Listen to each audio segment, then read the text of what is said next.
ये तियारे ते टोढ़ी कहा था ना। हाँ। अरे वो टोढ़ी नो है तो काहे? वो तो सुंदर कले माई लोगी रे या वाह टोढ़ी है कहीं के इतना डर रात्रि से अब माई लोगी ने कहा तो हने कर तुरंत चार्जिंग हो गए देखा था मतलब टूरी जा मोठेंगल दे हाँ ये ले वो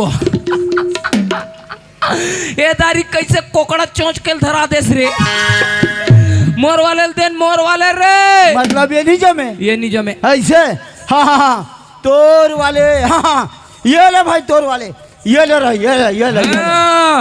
ये है मेरा वाला काबर तोर मिसाल देख के दम है एक काम कर बे बाबू रे हाँ। थोड़ा ताकत लगा के जाबे ते ई करे रहा हाँ मैं अब भी जात हूँ ते जल्दी जा आधा घंटा मात हो या